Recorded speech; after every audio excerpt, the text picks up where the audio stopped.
النظامية والأخوية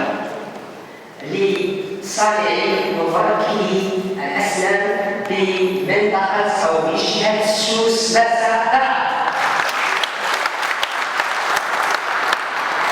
السيد رئيس الحكومة المحترم الذي قال والله الأساتذة المتدربين ما يدخلوا الوظيفة العمومية، تذكرت هذا القصص فأقسمت أنا كذلك وقلت بالله والله وتالله لا يدخلن الوظيفة العمومية. وكذلك أقسمت حتى أن لا يمر هذا القانون. لماذا؟ لأنني أرتكز على رجال في الطريق الذين يؤازروننا مش واحد كيدير شي حاجه، وعلى راسهم الاخ عبد الصمد قيوح الذي هو النائب الاول لرئيس مجلس المستشارين حاليا.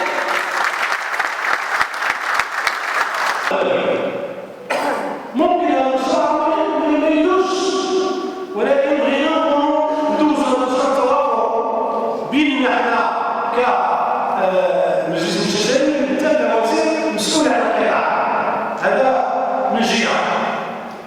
من جهه ثانيه هي خص التعديلات، والاخوان اللي كيتسالوا على التعديلات اللي تقدمنا بها، مع العلم ان التعديلات اللي تقدمنا بها هي تقدمنا بها تصفيه وطنيه بما فيهم الجمعيه الوطنيه والنقابه الديمقراطيه والنقابه الاتحاد العام للشغالين.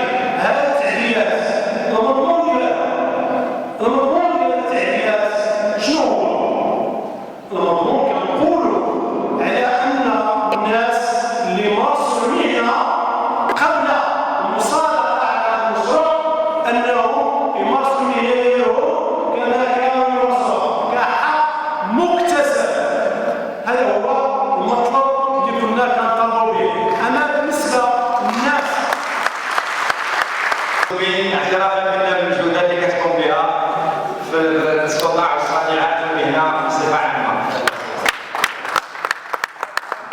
والسلام على رسول الله.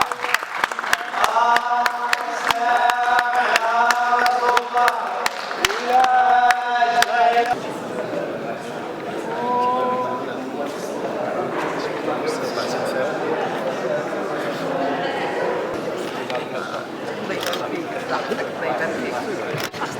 عافية في الكاتب الوطني نقابة صنع مركب الأسنان بالمغرب.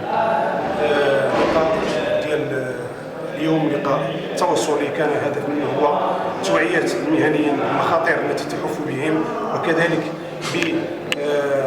بأنهم يكونوا واحد الجسر ديال التواصل بين كافة المهنيين في المغرب، وأننا مقبلين على مرحلة غير طبيعية بالنسبة لنا، لأننا تعرضنا في السنوات الماضية لعدة اعتداءات من طرف ناس